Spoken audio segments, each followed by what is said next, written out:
Yeah, sorry I look good. Sorry I started working out and look a little better. Sorry I bought a couple nice things. Sit down, Josh. What the hell are you doing? Oh, he's turning the air conditioning on. Well, you don't like that buzzing? I think it's authentic. Yeah? I like it. Alright, fuck it. I like a little buzz. Stay seated. This is like my wife does this. She's just always running around. I get it. She's busy, but you know, you look one way and she goes, oh, everybody's busy. I guess I'm not busy. I'm trying to make myself busy. So we're doing podcasts every single night till this is the biggest podcast that you can watch. People so mad that somebody told me that I look like an AIDS victim or an AIDS patient. Somebody told me everybody's going Ozempic. Oh, you're on a, it's like, anyway,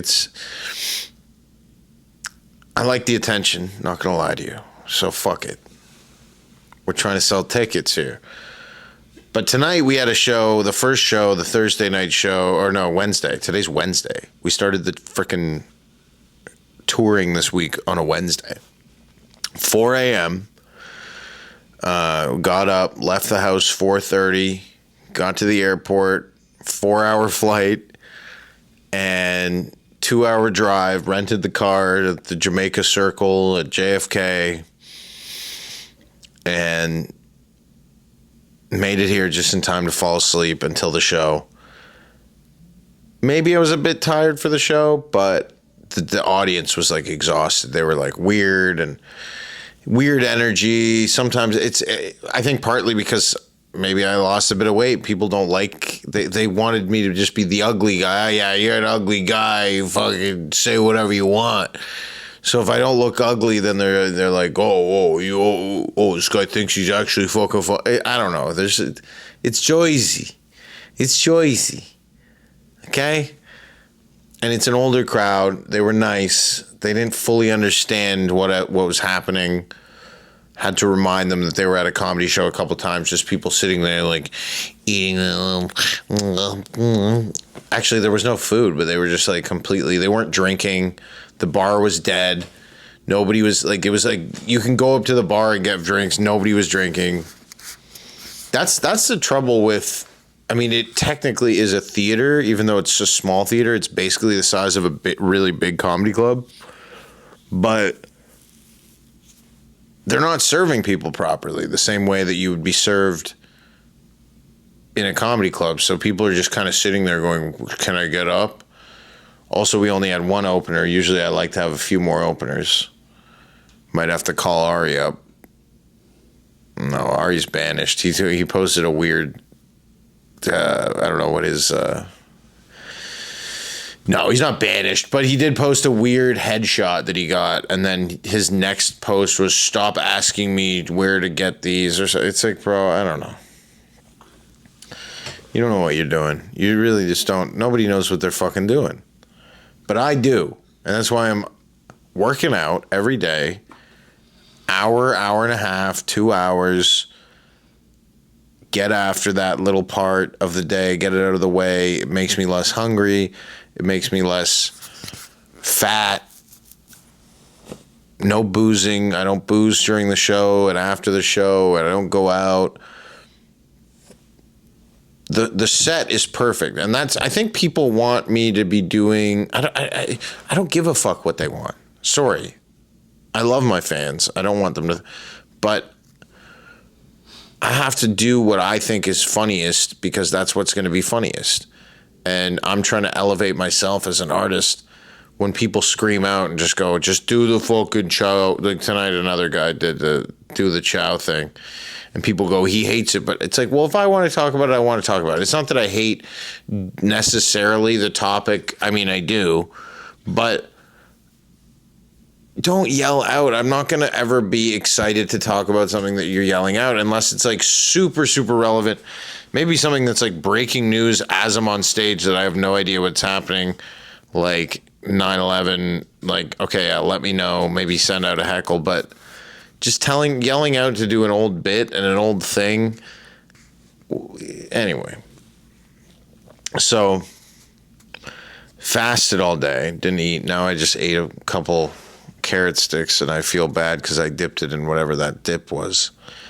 So I'm probably at like 300 calories for the day, which is, I'm anorexic now. That's my thing.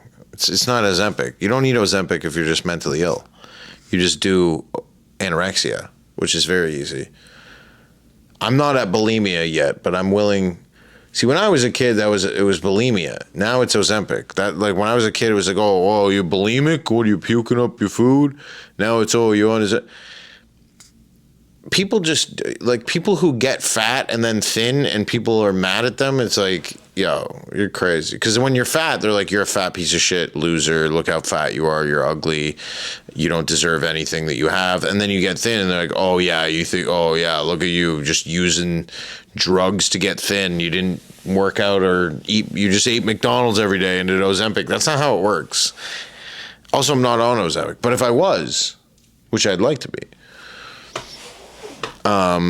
then I would say that you probably have to not eat very much. You can't just eat like shit. So it's still, if it's, but it's helping you suppress the appetite. Okay, well, it's helping you, but I'm not doing it. I wish I was doing it. The doctor told me I couldn't do it yet. I have to go back and see if I'm thin enough for Ozempic. You actually have to lose weight for Ozempic. That was the whole reason I lost weight, so I could qualify to get on Ozempic. But I don't actually want to do it. I'm not going to. I don't need it. I already look too thin, apparently, according to the internet, even though I feel fat. People are like, he's too thin now. It's like, okay. Yeah, fuck me for... somebody goes, did all those... I guess you aren't going to die at any moment. And it's like, oh, my God. Like, people are just... I think they're my fans, and they think it's funny, and they think they're being funny, and they think that they're being like a friend of mine, but it's like, bro, it's crazy. But that's just what it is. That's what it is. But my focus is on this huge piece of content that I'm going to be making in a couple weeks and putting it out and just working out. I don't really, putting out podcasts where I talk about the same thing every single time until somebody listens. That's really all podcasting is. You don't have to talk about many different things. You can really just talk about the same thing on every episode. People will just go, wait, yeah, that's the thing I like when he talks about it. What do people like? Maybe they want to hear about mothership, regular mothership. People don't know how anything works, by the way, which is fine. And I understand it. But people are like, so why'd you move to Austin? It's like, do you know the mothership? They're like, no, it's like Joe Rogan's Comedy Club. They're like, oh yeah. It's like, okay, yeah. Number one. Then they just don't know anything. They're like, so do you like perform there? Like, they don't know how it works. Like, you send a text message to a guy and he gives you fucking 15 minutes a couple of times a week. That's what it is. Okay? So I like doing it, and I like living in Austin. Austin would be a great state if it was, or Texas is a great state. It's so different than the East Coast, though. It's so different than New Jersey. It's completely different. New Jersey's like living in Canada compared to Texas, almost. Seriously, it's much more diverse with there's a huge Asians and the Indians and the thing. Honestly, like, I'm battling demons right now to not want to eat more. I should have kept fasting, but I had to have a couple pieces of raw cauliflower and fuck my whole life up. I ate one piece of fucking raw cauliflower, destroyed my entire existence. Ben Bankas, and I'm on tour. Portland, Oregon, August 27th to 29th. We just added a matinee show on Saturday. Go get your tickets, benbankas.com for all of these. Charlestown, West Virginia, September 5th, we sold out. September 4th, we got tickets.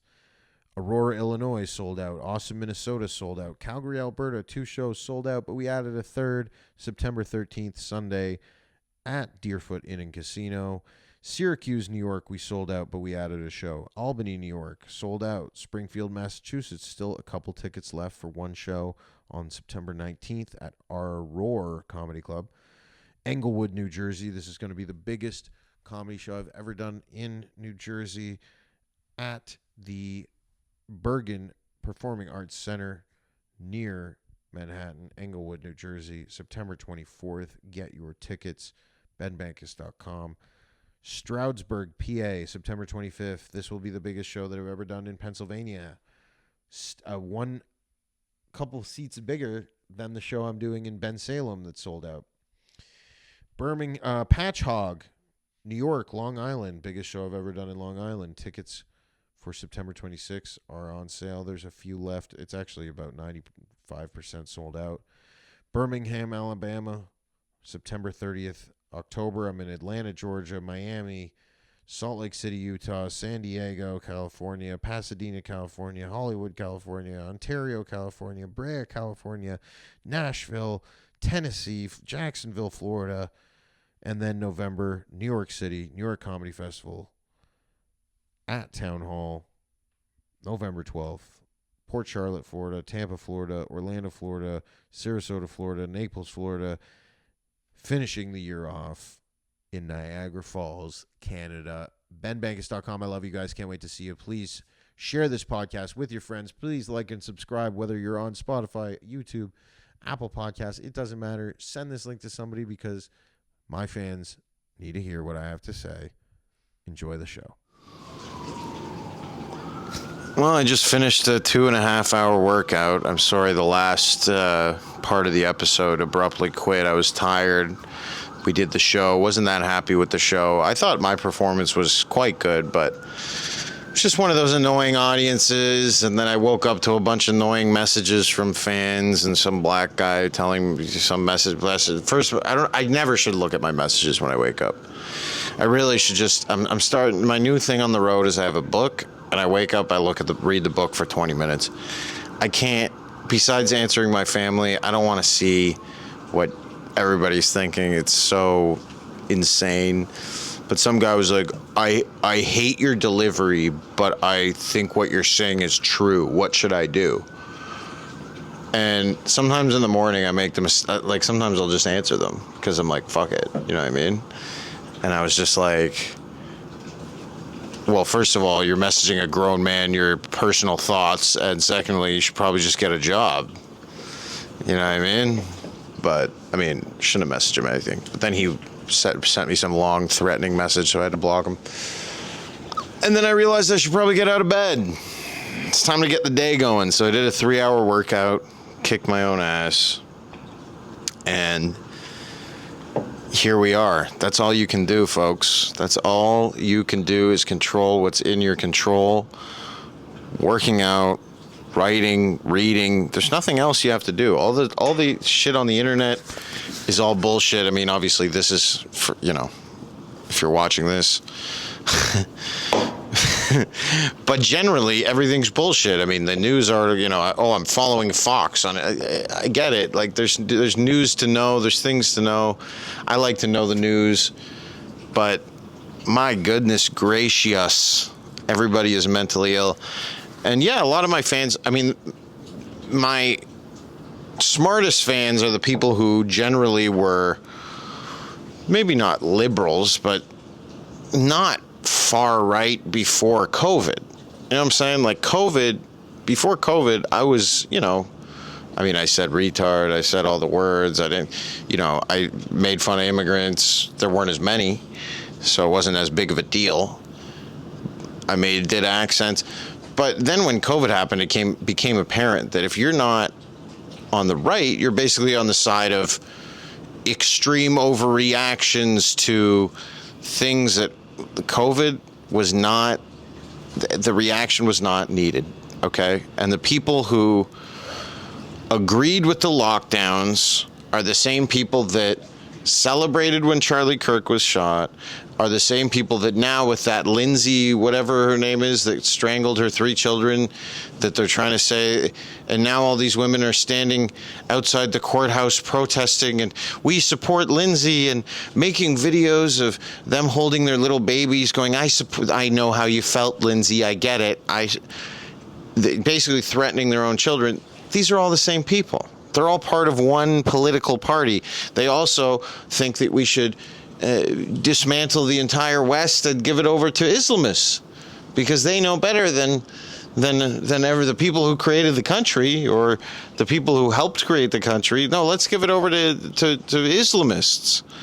And let's make these far left white liberal women think that Islamists are more morally balanced than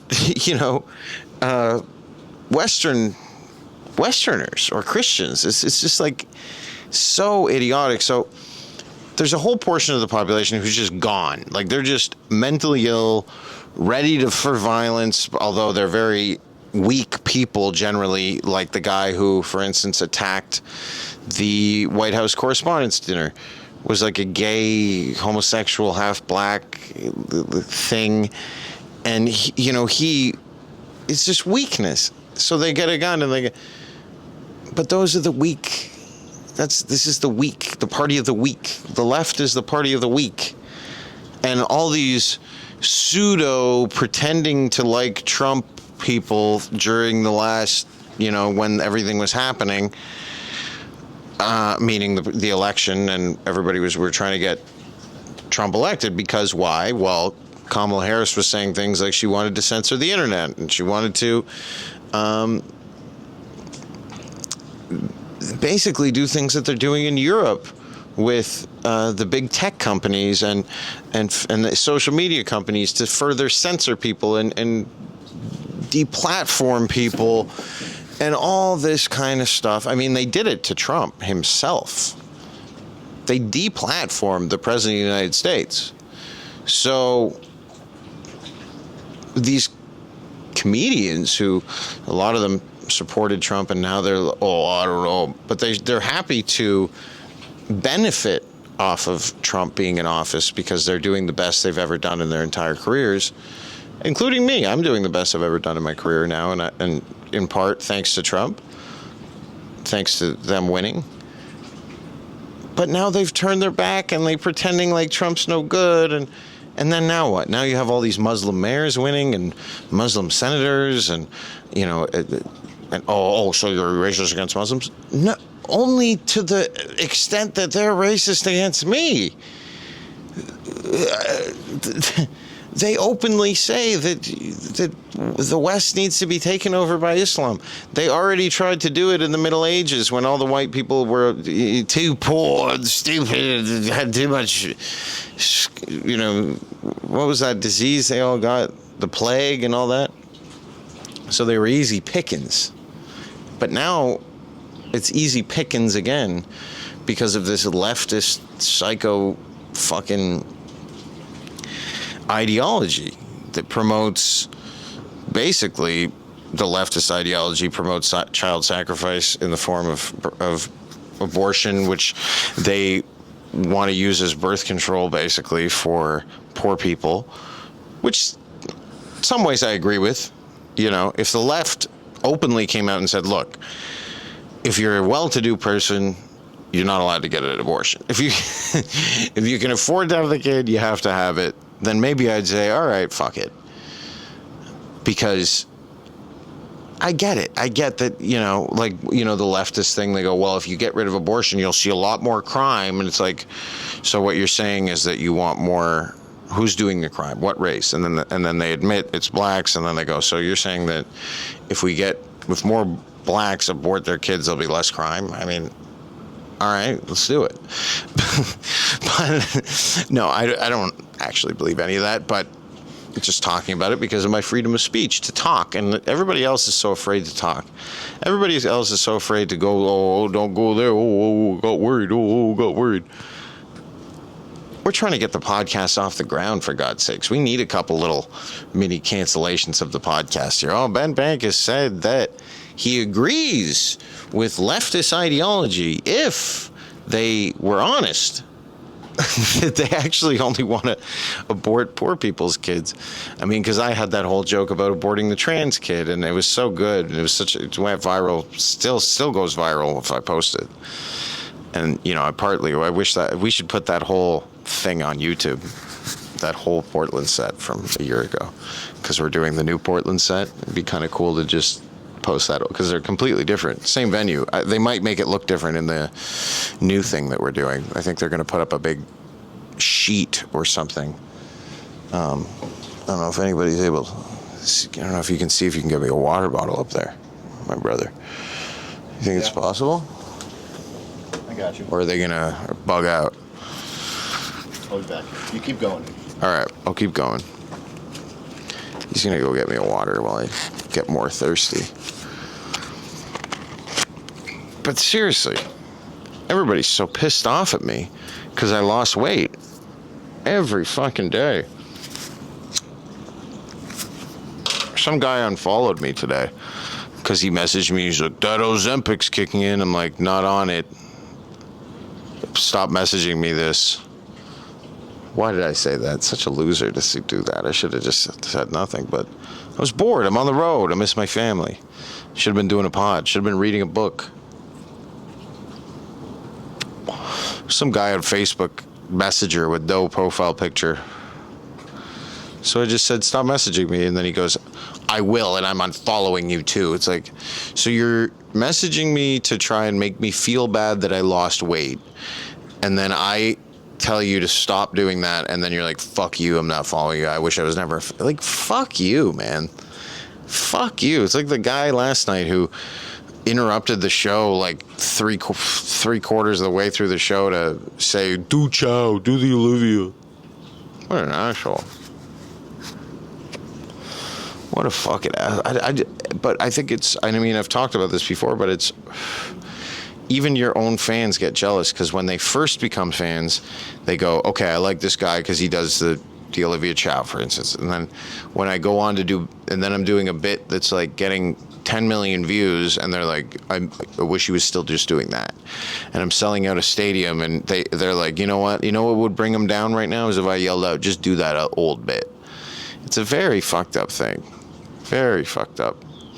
And then once in a while I do it. And then people get mad and then go, well, so you did it. Why don't you get mad? Well, because if I want to do it, I'll do it. I'm the artist. You don't get to choose what the fuck I do. If you want that, go to an open mic and tell them to do my bit. Go to a fucking open mic and go do an Olivia Chow bit like Ben Bankas. But they'll probably do it because they have nothing better going on. They're not real artists. They're just open micers.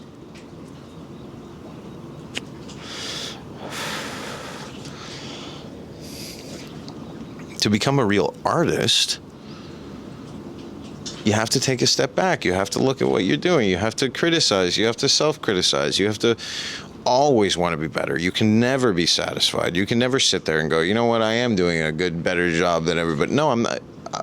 How do I know I'm doing a better job than anybody else? Because I shouldn't be looking at anybody else.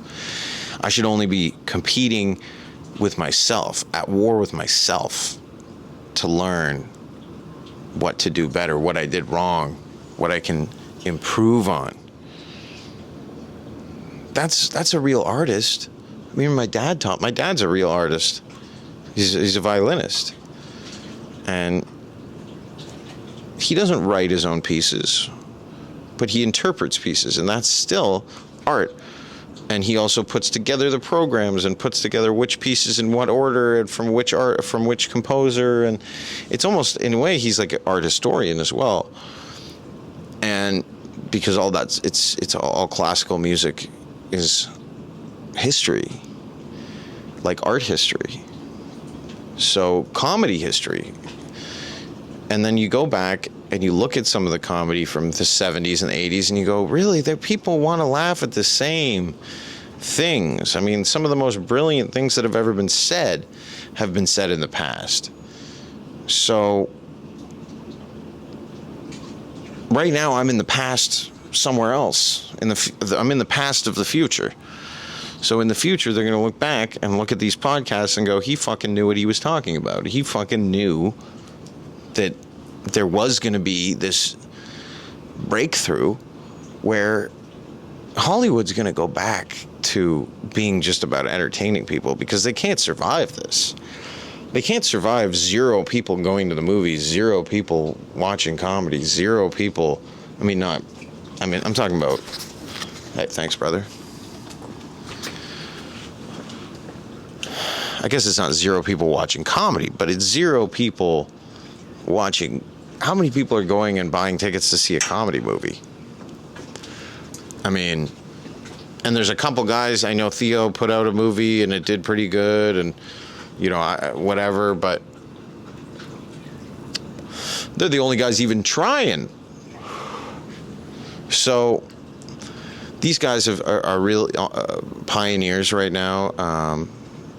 Theo putting that movie out, Shane putting out Tires. It's opening the door for more and more adult comedy for adults, that consenting adults that want, hey, offend me, hey, piss me off, hey, push me around, expand what I think is okay to laugh at.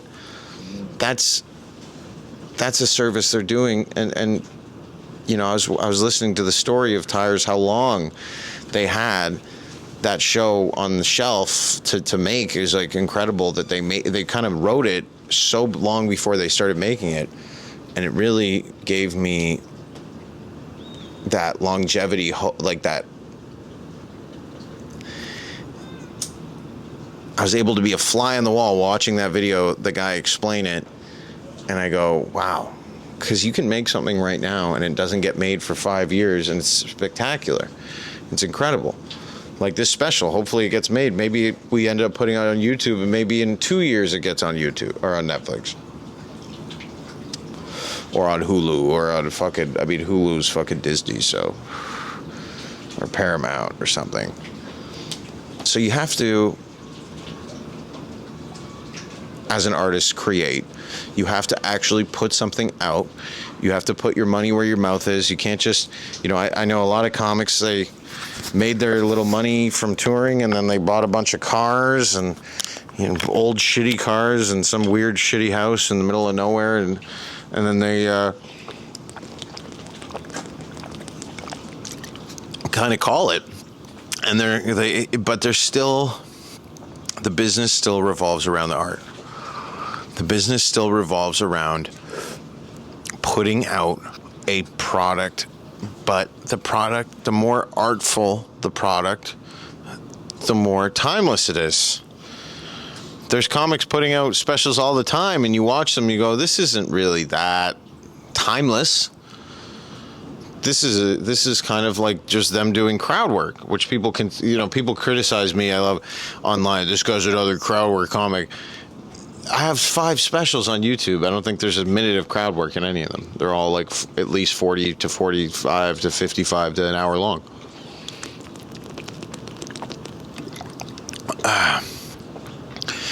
But I give something for people to cry about, which is nice, something for them to wake up and watch and get mad at and freak out and message me. And then sometimes they're lucky enough on a bad day, maybe I'll message them back and tell them to go fuck himself, and that's the moment of their life, baby. Or this new thing that they do, a lot of haters messaging me, see you soon at the end of the message, catch you soon, like, oh yeah, you're gonna ruin your life. So what you're saying is your life is so bad and you have nothing going on for you that you are going to go out of your way to stalk me, find me somewhere by myself, and physically assault me in the hopes that I die and leave my family with nothing and leave all my fans, and then you'll go to jail or kill yourself, and then that's what you're saying, that's your goal in life? Pretty good goal, huh? You fucking nothing. How about you go fucking buy a lawnmower and start a lawnmower business, or buy a fucking pool cleaning kit and start a pool cleaning business, or do anything else. If I piss you off and you're mad at me, delete the app. You have 50 followers. Nobody knows who you are. You don't need to be on Instagram. Instagram is a business tool. If you are not using it as a business tool, you are a fucking loser. Sorry. Your profile picture sucks ass. And this is to everybody. Your profile pictures are ass. Your profile pictures suck. Even a lot of these older women with their shitty profile pictures and some bad picture they took 10 years ago, and get a fucking grip, ladies. Hire a guy for $300 to take a decent picture of you. You look like shit. Taking a picture on your fucking husband's, Nokia, Motorola, some shitty Google phone, Android shit, trash camera. Stop. Everybody needs to level up, especially you're a fan of mine, level the fuck up. Seriously, take a better profile picture. Leave better comments. Maybe instead of, I'm a fan, I comment and like everything and share it. Have you been to a show? No, buy a ticket. You've been to a show and you do all that? Join Patreon. Oh, you watch the podcast.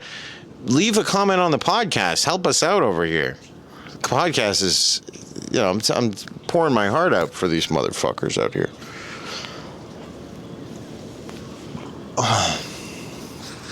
But tonight, we got one show, Red Bank, at the Count Basie Vogel Theater, which they're probably like, holy shit, we shouldn't have done this during the show. Actually, no, they don't seem that woke there. I didn't see any pride flags or anything.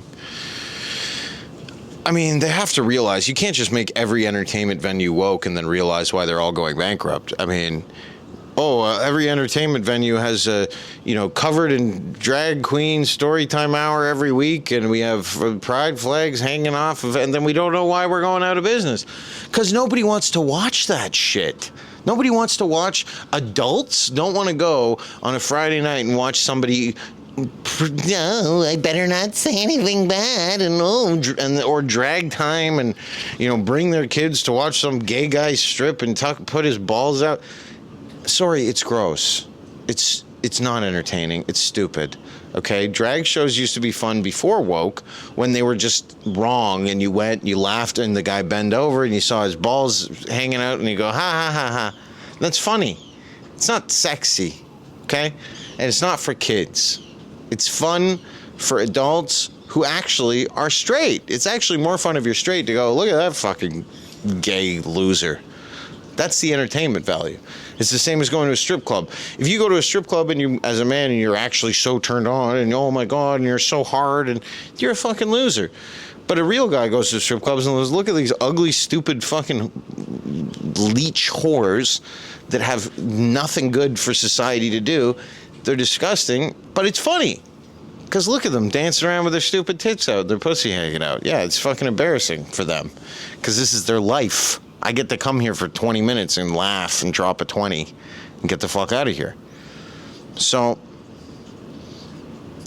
venues that, mostly in Canada, poor Canada. Canada deserves so much better. The people deserve so much better. They deserve the venues to be allowing Canadian comics with Canadian content to come to those venues, whether it's offensive or not. I'm Canadian, technically, from Canada, and I know more about Canada and have better Canadian jokes than any comic right now out there. So, actually, I saw another comic doing some very similar material to, they see what I do, then they go to Canada, and then they do the same thing. Fucking cocksuckers, man. But yeah, God forbid I'm allowed to do a big show in Canada. Let an American do a big show and say all the stuff that I was going to say, but don't let a Canadian go and do it. Fucking pieces of shit. So it's intense. Every day is intense. Every day is a competition. Everybody's watching, everybody's watching me and competing with me as well, just like I am with them. But the key is to not compete, and the key is to take a step back and focus on myself, which I'm doing, and make myself the best possible person I can be, and that will translate in my art. And the people who can't listen to this podcast because it's hurting them because they're realizing how little they're getting accomplished, good. Turn it off. Go do something with your life, you fucking nothing. I'm being such an asshole these days. I don't know. Cam wouldn't let me post the walkout videos. I wanted to post me kicking the fat guy and that stupid bitch out of Austin's show. Oh, we don't want the crowds to think that's all your shows are. I don't think they do. All the shows are sold out. I think we can get away with it. I mean, maybe I'm wrong. I don't know. So you got to listen to a lot of other voices. You got to focus. Now we got the show in a couple hours. And the old people want a show. These old people, I've been watching you on Facebook, and I love you, my favorite comedian. You're my favorite comedian, and I'm watching you on Facebook. And I like that. I want them to watch me on Facebook. But come to the show. Forget about your age. Just be young at heart. Show me your heart. I don't want to see your age. Look at, there's one woman last night, I couldn't see her, but I could just hear her every joke. She goes, oh. And when you do that, in her mind, she's probably just thinking, I'm having fun. What? I'm going, oh, that fucking pisses everybody else off at the show. They now hear some dumb old bitch going, oh, and they're going, well, I don't want to laugh. I guess that was offensive. Some old lady's croaking in the fucking front row.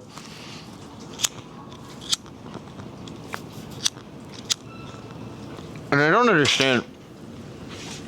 My best fans always sit at the back. And the worst fans always sit at the front. I don't know what's going on with that. The worst, most obnoxious fucking pieces of shit sit in the front row, begging to get kicked out. And then they get kicked out and they act like it was all my fault. But the people at the back of the room just have fun the whole time and know when to celebrate and know when to cheer and know when to clap. But people in the front, they're always the last to clap. People start clapping from the fucking back. Like, oh, best joke I've ever heard in my life. And the guy in the front's like, I don't know. It's a weird psychology of people. I'm not a front sitter, by the way. I'm not a front row guy. If I go to a show, if I go to maybe a music show, comedy, first of all, I don't go to comedy shows. Second of all, if I did, I would sit at the back. Would not sit front row. Although it would be funny to sit front row of a comedian that I know that hates me and just sit there and see if they notice me. But vast majority of comedians that hate me have never met me, have never seen my act, have never been in the same room as me. There are comedians, mostly in Canada, who hate me and have seen my act.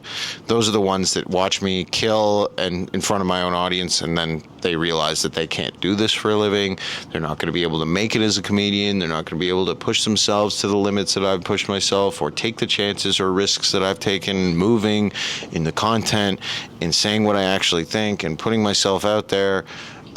In living in a new place. They can't do any of the things that I'm doing. A lot of people can't do any of the things that I'm doing. Some people can't even do the workouts that I'm doing, and I'm fat.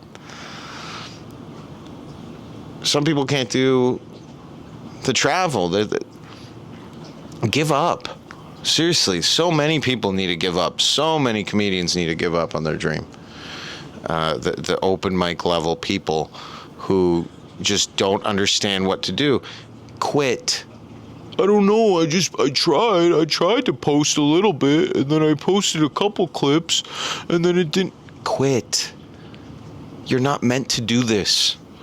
This isn't for everybody. If you're a comedian and you hate me, and you're not successful, quit. If you are successful, God bless you. Good for you. Keep doing what you're doing, I guess. Keep talking shit about me. I guess it's gonna only make me money. But for the losers, the people with no following, I saw something comedy commented on my thing, some horrible thing about, I don't even remember what it was, that I was fat and ugly and stupid, and everything is racist. And then you look at their profile, you have 1,200 followers, and you have 2 stand-up clips, nobody liked it. It's over. You don't need to do this for a living. Not everybody needs to be a comedian. My Facebook like not my personal Facebook, but my fan page feed, because I have my own feed on there, like what I see from other people posting, and it's for some reason it's all comedy related, and it's all these comics posting, please come to my show, 12 likes, and it's like, nobody's going, bro. It's done. It's you can't. People just think, well, if I get a venue, and if I rent it, and then I put the tickets on sale on Eventbrite, I'm a real comedian. No, you're not, because nobody bought fucking tickets. Nobody knows who the fuck you are. You suck. You have no fucking viral videos. You're nothing. It's time to hang up the skates and quit. That's what we say in Canada. Kind of hockey, buddy. Hang up the fucking skates, put the stick in the fucking garage, you're done. Leave it to the professionals, okay? Leave it to the professionals. I know you go to Yuck. I know you're passed at Yuck Yucks and you think you're hot shit because you passed at Yuck Yucks and you're the first thing and the female and the first gay and the first black. Nobody's coming for you. They don't know who you are.